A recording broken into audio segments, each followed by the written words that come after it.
Adventurous फिल्मों में आपने हमेशा ही ऐसे फंदे तो जरूर देखे होंगे। ये बड़ी स्क्रीन पर देखने में मनमोहक होने के साथ साथ एक ऐसे हथियार भी होते हैं जिनके बारे में आम इंसान सोच भी नहीं सकता। आज हम आपके सामने ऐसे ही 10 ऐसे फंदों के उदाहरण पेश करने जा रहे हैं। बस उम्मीद करता हूँ कि कभी आपको इस तरह के फंदे का सामना ना करना पड़े। Number 10, buffoon. मध्य युग के दौरान दक्षिण पूर्व एशिया में खमेर नाम का साम्राज्य था जो आज कंबोडिया में स्थित है। वैसे तो खमेर के लोग बेहद धार्मिक होते थे, भले ही उस वक्त कुछ बुद्धिस्ट थे, लेकिन अधिकांश लोग हिंदू धर्म का पालन करते थे। यही कारण है कि वे अपने भगवान को लेकर बेहद गंभीर हुआ करते थे। इसीलिए जब बफून के मंदिर का निर्माण 11वीं सदी में हुआ था ताकि विनाश के देवता शिव जी को सम्मानित किया जा सके, निर्माणकर्ताओं ने इस बात को सुनिश्चित किया कि वे यहाँ पर फंदे बिछाना न भूलें, क्योंकि कोई भी कभी भी इसके साथ खिलवाड़ कर सकता था। और क्योंकि शिव जी विनाश के देवता हैं, तो शायद वे इसे देखकर खुश होंगे। कुछ सौ सालों के बाद जब कुछ बुद्धिस्ट लोगों का समूह इस जगह को बुद्धिस्ट मंदिर में तब्दील करना चाहता था, तब उन्हें बहुत ही बुरे अनुभवों का सामना करना पड़ा। देखा आपने कैसे इस मंदिर के अंदर एक खोखली जगह का निर्माण किया गया था। सबसे पहले तो उन्होंने ईंटों की एक लेयर का निर्माण किया, जिसे बाद में काले पत्थरों से कवर कर लिया गया और सुसज्जित भी किया गया। इसके बाद जो अंदर की जगह बची थी उसमें रेत भर दी गई। इसलिए यहाँ की मूर्ति को बुद्धा की मूर्ति से बदलना इतना आसान काम नहीं था जितना कि उन्होंने सोचा था। जैसे जैसे उन्होंने पत्थरों को हटाना शुरू किया, वैसे ही वहाँ मौजूद रेत का ढेर ढह गया और वहाँ की मूर्ति को भी नष्ट कर दिया गया और निर्मित हो रहे मंदिर को भी। और फिर इस मंदिर का काम कभी पूरा नहीं हुआ। हालांकि 1960 में एक बार फिर से इसको भरा गया और तो और इसे मेटल बार्स की मदद से मजबूती भी दी गई। वैसे इन आधे अधूरे बुद्धा की मूर्ति को पहचान पाना काफी मुश्किल है। ये इस बात को प्रमाणित करता है कि पुरानी मूवीज में दिखाए गए सीन जिसमें मंदिर के साथ छेड़खानी किए जाने पर मंदिर नाटकीय रूप से ढह जाता है। नंबर 9, ली रोडवेल्ट का घर। मध्य युग के मंदिर से लेकर के 21वीं सदी के घर को देखकर ये पता चलता है कि आपको कुछ बेहतरीन फंदे देखने के लिए अफ्रीका या एशिया जैसे अलग अलग जगहों पर घूमने की जरूरत नहीं है, क्योंकि ये जगह ओरेगोन में ही है। तकरीबन 67 साल के ग्रेगरी ली रोडवेल्ट एक ऐसे नागरिक हैं जिनकी रिस्पेक्ट शायद ही कोई करे। 2017 में इनको गिरफ्तार कर लिया गया था क्योंकि इन पर कई तरह के इल्जाम लगाए गए थे, जिसके लिए SWAT टीम की मदद, हेलीकॉप्टर और शांति वार्ता टीम की मदद ली गई। इन पर एक और केस दर्ज था अपनी 90 साल की माँ के साथ धोखाधड़ी करने का, जिसके लिए उन्हें हर्जाना भी भरना पड़ा। किसी जीनियस को लगा कि उसे 2 हफ्ते के लिए छोड़ करके उन्हें इस केस को सुलझाने में मदद मिलेगी, लेकिन जॉर्जी के दिमाग में कुछ और ही चल रहा था। जब लोगों ने उसकी संपत्ति पर एक चेतावनी का निशान देखा तो उन्होंने पुलिस को बुलाने की सोची और बाद में जो मिला वो था जॉर्जी द्वारा बिछाया गया लोगों को फंसाने वाला जाल। उनकी संपत्ति के एंट्रेंस के पास उन्हें 2 दरवाजे मिले। एक को एक छोटी वन के माध्यम से अटकाया गया था, जिसके कारण अफसरों को दूसरे गेट से ही घुसना पड़ता था, लेकिन बम स्क्वाड वालों ने दरवाजे से जुड़ा एक वायर देखा। रोडवेल्ट ने एक सड़क पर एक गर्म टब का जाल बिछाया था, जिसमें तार के खींचते ही वो गर्म टब अफसरों की ओर रेंगता हुआ चला जाता, जिससे अफसरों की जान भी जा सकती थी। ऐसा ही एक सीन इंडियाना जोन्स के क्लासिक बोल्डर में दिखाया गया था, लेकिन ये काफी नहीं था। जैसे जैसे वे इनके घर की तफ्तीश करते गए, उन्हें और भी बेहतर डिवाइसेस देखने को मिले, जैसे कि एक चूहेदानी से जुड़ा शॉट शेल। इसके पीछे कॉन्सेप्ट ये था कि जैसे ही गैराज को खोला जाएगा वैसे ही तार खींचेगा और आयरन बार के गिरते ही गोली पुलिस अफसरों की ओर शूट होगी। इसी तरह से एक और जगह पर जॉर्जी ने व्हील चेयर के साथ भी गोली अटैच कर रखी थी, जिसे एक पाइप और लकड़ी के टुकड़े के साथ जोड़कर रखा गया था और इसे ट्रिगर करने के लिए चूहे वाले ट्रैप का इस्तेमाल किया गया था।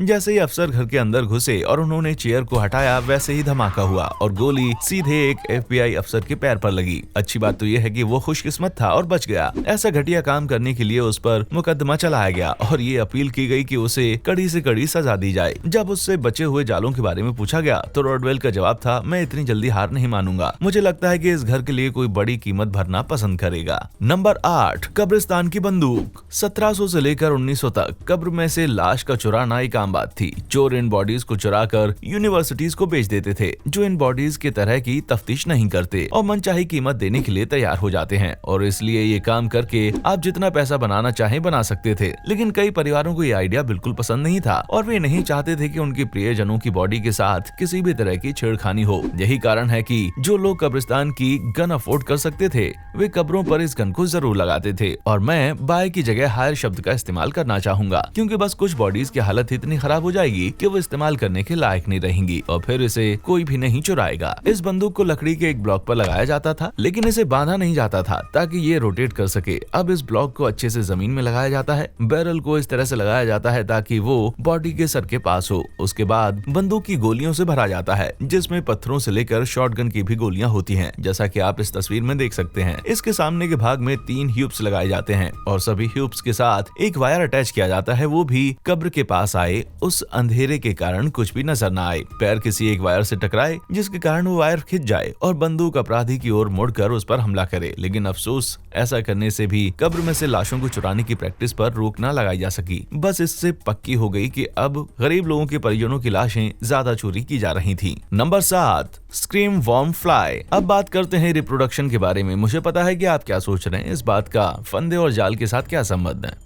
वैसे तो कुछ भी नहीं। अगर आप खुद एक स्क्रीम वर्म फ्लाई, तो इसका संबंध आपसे है। स्क्रू वर्म फ्लाई एक ऐसा जानवर है जो जानवरों के जख्मों में अपने अंडे देता है और कभी कभी तो हम इंसानों में भी, जिसके कारण कई इंसानों ने हजारों डॉलर का नुकसान चुकाया है, क्योंकि इनके कारण उनके मवेशी की मौत हो जाती है। इन्हें यूनाइटेड स्टेट्स में पूरी तरह से 1980 में निकाल कर बाहर कर दिया गया और अब ऐसे प्रयत्न किए जा रहे हैं कि इनका नामो निशान इस दुनिया से भी हटाया जा सके। इसमें सबसे आसान तरीका तो था मेल्स को स्टेरिलाइज करना और फिर वापस उन्हें खुले में छोड़ देना ताकि वो दोबारा रिप्रोड्यूस ना कर सके। वहीं दूसरी ओर कई और तरीकों को भी आजमाया गया। आप मेरी बात का विश्वास करें या ना करें, लेकिन एक ऐसा जहर भी मौजूद है जिसका नाम है डाइल्ड्रिन और इस केमिकल से किसी तरह का नुकसान भी है। अगर इन्हें छोटी मात्रा में इस्तेमाल किया जाए तो ये खास करके फीमेल स्क्रू फ्लाई के लिए बनाया गया है। इसका जाल बनाने के लिए वैज्ञानिकों ने फीमेल्स को डाइल्ड्रिन नाम के थोड़े से जहर से कवर कर दिया ताकि जब मेल्स उनके साथ कुछ करने की कोशिश करें तो वो स्वर्ग से धार जाए, अगर उनका भी स्वर्ग होता होगा तो। अब आप में से कुछ लोगों को लग रहा होगा कि ये किसी तरह का जल कीड़ा थोड़ी है, लेकिन सच मानिए ये एक जाल है। बूबी ट्रैप का मतलब है एक ऐसी डिवाइस या सेटअप जिससे किसी को हानि या नुकसान पहुंचाया जा सके या फिर किसी आदमी या जानवर को आश्चर्यचकित किया जा सके और सामने वाले को इसके बारे में किसी तरह की जानकारी भी ना हो। और असल में स्क्रू वर्म फ्लाई ट्रैप यही तो है। जो मेल फ्लाई होते हैं उन्हें इसके बारे में जानकारी नहीं होती और जब वे फीमेल के साथ संभोग करने के लिए जाते हैं तो उनकी मौत हो जाती है। और ऐसा था कि एक फीमेल तकरीबन 100 मेल्स को अपना शिकार बनाएगी और वैज्ञानिकों का ये तरीका काम भी आया। सुनने में बुरा लगेगा, लेकिन याद रखिए कि वे अपने अंडे हमारे जख्मों के अंदर देते हैं। नंबर 6, नाजी के तस्वीर से जुड़े बॉम्ब्स। जब ये लोग भेदभाव की भावनाओं से जुड़े सिद्धांतों को सामने नहीं ला रहे थे, तब नाजीज कुछ ऐसे हथियारों का निर्माण कर रहे थे जो बेहद खतरनाक थे। बूबी ट्रैप खास करके सैन्य बलों को नुकसान पहुंचाने के लिए बिल्कुल उपयुक्त माने जाते हैं। यही कारण है कि दोनों ही विश्व युद्ध के दौरान यूरोप से दुश्मनों को पीछे हटाने के लिए जर्मन्स ने आधुनिक जालों का इस्तेमाल किया, क्योंकि पहले के जमाने में फायरिंग में कई कमियां देखी गई थी। इसीलिए 20वीं सदी में जाल बिछाने की ये तरकीबें बेहद मशहूर हुईं। नाजीज खास करके उन घरों को अपना शिकार बनाते थे जो आसानी से जाल बिछाने के काम में लाए जा सके। यहाँ बस खींचने की सबसे आसान तकनीक का इस्तेमाल किया करते थे और प्रेशर डालकर हटाने की तकनीक का भी। इनमें सबसे आम तरीका जो अपनाया जाता था वो था ग्रेनेड से दरवाजों को जोड़ देना। वे अपने दरवाजों से एक वायर को जोड़ देते जो ग्रेनेड की पिन से अटैच होते थे और जैसे ही कोई दरवाजों को खोलता तो उनका खात्मा होना निश्चित था। लेकिन वे अपना पूरा समय यहाँ वहाँ भटक रहे सिपाहियों को मारने में व्यतीत नहीं करना चाहते थे। उनकी सोच और भी ज्यादा सोफिस्टिकेटेड थी। वे अफसरों को मारना चाहते थे, क्योंकि सैनिकों को मारने से तो अच्छा था उन अफसरों को मारना जो उन्हें इंस्ट्रक्शन दिया करते थे। इससे उनका फायदा होना निश्चित था। तो आप ऐसे कौन से जाल का निर्माण करेंगे जिससे आप अफसरों को अपना शिकार बना सकें? सबसे आसान जवाब है कला व पेंटिंग्स टांगने और इनके पीछे विस्फोटकों को लगाने के लिए मशहूर माने जाते थे। ये माना जाता था कि छोटे अफसर इन बातों पर ध्यान नहीं देंगे, लेकिन उच्च रैंक वाले अधिकारी जिन्हें सज्जनों के रूप में जाना जाता है, वे इस भूल को जरूर सुधारेंगे और जब वे ऐसा करने जाते हैं तो एक जोरदार धमाका होता है। मैं इस बात को कहना चाहता हूँ कि अगर मैं उस वक्त मौजूद होता तो शायद मेरा मरना निश्चित था। नंबर 5, ओक आइलैंड से जुड़ा रहस्य। ओक आइलैंड एक छोटा सा द्वीप है जो कनाडा के नोवा स्कोटिया के पास स्थित है। इसे मैप पर तो अच्छे से देखा नहीं जा सकता, लेकिन 1795 में डेनियल मैगनीज नाम के एक लड़के ने इस आइलैंड के बारे में एक ऐसी खोज की जिसके बारे में कभी भी किसी ने सोचा नहीं था। उसे यहाँ एक ब्लॉक और एक पुल्ली मिली, या फिर कुछ और लोगों से पूछें तो उन्हें एक ओक ट्री का तना मिला, वो भी पेड़ से लटकता हुआ। और फिर इस जगह के नीचे जमीन पर एक ध्यान देने योग्य चिन्ह मिला, जिसके बाद वो अपने दोस्तों के साथ से वापस आया और खुदाई शुरू कर दी। और जल्द ही जमीन के 2 फीट नीचे उन्हें कुछ पत्थर मिले और इन पत्थरों के नीचे एक शाफ्ट मिला और इसलिए उन्होंने खुदाई जारी रखी। 30 फीट तक उन्हें प्लेटफॉर्म्स मिलते गए और जैसे ही वे बड़े हुए उन्होंने इस काम के लिए थोड़े पैसे जमा किए और पेशेवर आदमियों के साथ काम शुरू किया। और जैसे जैसे वे 10-10 फीट की खुदाई करते गए उन्हें कुछ न कुछ मिलता गया, जैसे कि मिट्टी या फिर नारियल के छिलके, जिससे एक्सपर्ट्स का मानना था कि ये काम मानवों द्वारा ही किया गया है। तकरीबन 100 फीट नीचे उन्हें एक पत्थर का टुकड़ा मिलता है जिस पर अज्ञात भाषा में कुछ लिखा हुआ होता है और उसके अगले ही दिन इस जगह पर 60 फुट पानी भर जाता है और यही कारण है कि यहाँ खुदाई करना बेहद मुश्किल है। आज इस खोज के 200 साल बाद भी कई खजाना खोजने वालों ने यहाँ खुदाई करना बंद नहीं किया और कोशिश करते ही रहते हैं, लेकिन किसी के भी हाथ सफलता नहीं लगी है। कोई नहीं जानता कि उस खड्डे के नीचे क्या है। यहाँ तक कि कई लोगों ने तो इस चक्कर में अपनी जान तक गंवा दी है। इस खड्डे के अगल बगल और कई खड्डे खोद दिए गए और हर नए गड्ढे के साथ सामने आती है एक नई खोज। माना जाता है कि ये एक प्राकृतिक सिंकहोल है या फिर 17वीं शताब्दी के एक पायरेट का खजाने का ठिकाना है जो बोस्टन के किसी आइलैंड के पश्चिमी भाग में दफनाया गया था। लेकिन मुश्किल बात तो ये है कि ये किसी जटिल जाल से कम नहीं है। तकरीबन 100 फीट नीचे वहाँ एक फ्लड टनल हो सकती है जो 5 और ड्रेसेस से जुड़ी हो और इनकी वजह से खोदे हुए गड्ढों में पानी भरता हो। यहाँ पानी को भरने से रोकने वाली बस एकमात्र चीज है और वो है ओक ट्री के तनों से बने ये प्लेटफॉर्म्स जो 30-30 फीट के अंतराल पर लगाए गए हैं। जब भी कोई खजांची इन्हें तोड़ने या हटाने की कोशिश करता है तो वो गड्ढा भर जाता है और कोई भी नीचे तक नहीं पहुंच पाता। इस डायग्राम की मदद से आप समझ सकते हैं कि कैसे फ्लड टनल की मदद से वो गड्ढा पानी से भर जाता है। जैसा कि आप देख सकते हैं यहाँ पर एक वॉल्ट एक प्राकृतिक गुफा के साथ जुड़ा हुआ है जिसके कारण कोई भी नीचे जाकर इस बात का पता नहीं लगा सकता कि आखिरकार नीचे क्या है। खैर हकीकत जो भी हो, लेकिन ये बात मजेदार नहीं होगी कि जब आप नीचे पहुँचते हैं तो आपको एक नोट लिखा हुआ मिलता है जिसमें लिखा हुआ होता है हा हा हा हा हा, मैंने तुम्हें देखने पर मजबूर कर दिया। नंबर 4, वियतनाम का युद्ध जाल। वियतनाम का युद्ध एक भयानक घटना थी जिसमें हजारों लोगों की जान चली गई क्योंकि ये मुठभेड़ काफी ज्यादा हिंसक थी जिसके कारण दुश्मन के अंदर एक डर सा बैठ गया था। यही कारण है कि कई अच्छे और बेहतरीन हथियारों का निर्माण हुआ। ऐसा ही एक ट्रैप था द फ्लैग जनरेट। वियतनामी सैनिकों को पता था कि जब भी अमेरिकी एक गांव को मुक्त करते हैं तो वे अक्सर अपने झंडे वहां से हटा लेते हैं, इसलिए उन्होंने फ्लैग पोल के साथ एक ग्रेनेड को अटैच कर दिया। ग्रेनेड को जमीन में कुछ इस तरह से दफनाया जाता था कि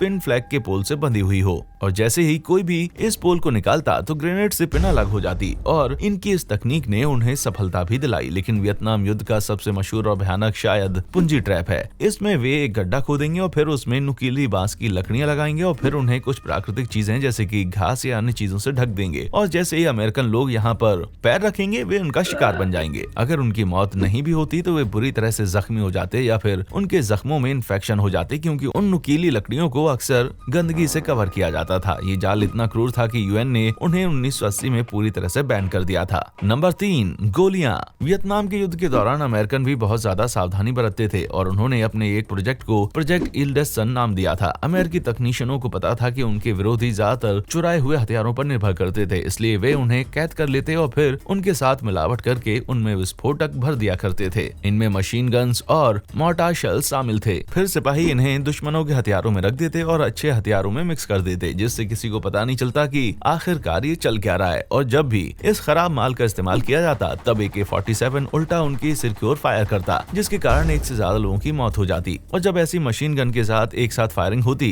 तब दुश्मनों का खात्मा हो जाता और उल्टा उनके हथियार देने वालों की सुरक्षा पर सवाल उठता और एक दूसरे के खिलाफ अविश्वास जागृत करता जैसे कि वियतनामीज ट्रूप्स और चाइनीज सप्लायर्स। अफसोस की बात यह है कि इस तकनीक को आज भी इस्तेमाल किया जा रहा है। विद्रोही सैनिकों को मारने के लिए सीरियाई सरकार ने कालाबाजारी पर अंकुश लगाया। नंबर 2, किन शी हुआंग का मकबरा। प्राचीन चीन और कई और संस्कृतियों में अपने शासकों की कब्रों को बहुत गंभीरता से लिया जाता था। माना जाता है कि उन्हें मरने के बाद भी हासिल हो जाएगा। अगर आप किस्मत वाले हैं और लोग आपको महत्वपूर्ण समझते हैं तो आपको सोने और धन के साथ दफनाया जाएगा और इसके लिए ऐसी जटिल संरचना और फंदों का निर्माण किया जाता है ताकि कोई भी चोरी करने की हिम्मत ना कर सके। कुछ ऐसे ही शानदार तरीके से चाइना के एम्परर क्विन शी हुआंग को दफनाया गया था जो चाइना के पहले सम्राट थे। उन्होंने यहाँ 6000 सैनिकों की टेराकोटा से बनी हुई आर्मी बनवाई ताकि उनकी आत्मा को बुरी आत्माओं से बचाया जा सके। हुए उनका मकबरा भी काफी विस्तृत है। हालांकि अभी तक कोई भी इतना बहादुर नहीं हुआ कि कोई भी इसे खोले। एक चाइनीज ने उन सभी तकनीकों के बारे में लिखा है जो यहाँ पर इस्तेमाल की जाती हैं और चोरों को चोरी करने से रोकती हैं, जैसे कि सेल्फ फायरिंग क्रॉसबो जिन्हें कुछ वायर से जोड़ दिया जाता है जिसके कारण दुश्मनों को ही चोट लगती है और वे अगर गिर जाते तो उन्होंने चाइना के एक ऐसे ही मैप के बारे में मेंशन किया है जिसे मरकरी से कवर किया गया है और अगर कोई भी इसकी ओर ज्यादा देर के लिए देखता है तो उसकी मौत हो सकती है। है। जब आर्कियोलॉजिस्ट इस बात की जांच करने के लिए जाते हैं तो उन्हें नॉर्मल से भी 100 गुना ज्यादा अधिक मरकरी मिलती है। यही कारण है कि जो भी इसे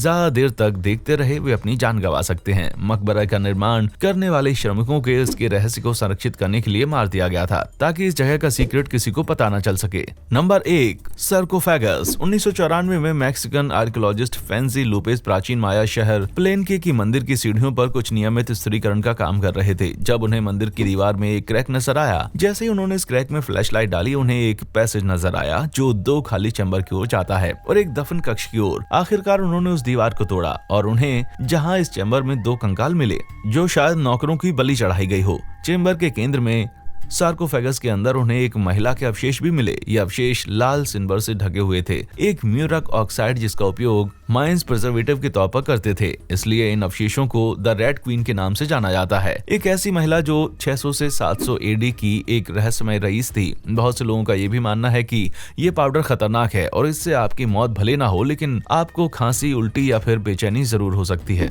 दरअसल सांस्कृतिक रूप से लाल रक्त की पवित्र ऊर्जा का प्रतीक है, इसलिए इसका उपयोग संभावित मृत कब्र हमलावरों के बजाय उनके मृतकों को सम्मानित करने के लिए किया गया था। वहीं अन्य कब्रों में पाउडर पाए गए हैं जो उद्देश्यपूर्ण रूप से घातक हो सकते हैं। रेड क्वीन को दफनाने से लगभग 1000 साल पहले आज जिसे हम इजिप्ट में valley of the golden mummies के नाम से जानते हैं, आर्कियोलॉजिस्ट को 33 फीट गहरा स्थानीय गवर्नर गाद ख्यूआफ का मकबरा मिला था। जैसे ही आर्कियोलॉजिस्ट ने सार्कोफगी खोली उन्हें बहुत बड़ी मात्रा में हेमेटाइट मिला जो एक बहुत ही बेशकीमती लौह अयस्क है। उत्खनन के निदेशक ने कहा था कि हेमेटाइट ने सांस लेते समय उनकी छाती में कांटों की तरह चुभे। उनका मानना था कि यूफ को अननोन विजिटर से बचाने के लिए इस पाउडर का इस्तेमाल किया गया था और सच तो ये है कि ये पाउडर टॉक्सिक भी है, इसलिए फिर टीम ने इसकी सफाई के लिए बाद में स्पेशल सूट्स का इस्तेमाल किया। इसलिए चाहे वे युद्ध के लिए उपयोग किए जाते हो या सुरक्षा के लिए, इस बात से इनकार नहीं किया जा सकता कि बूबी ट्रैप अविश्वसनीय रूप से दिलचस्प हैं। आपको इनमें से कौन सा जाल सबसे बेहतरीन लगा और क्या मैं किसी जाल के बारे में बताना भूल गया हूँ? नीचे कमेंट सेक्शन में मुझे जरूर बताएं। देखने के लिए शुक्रिया।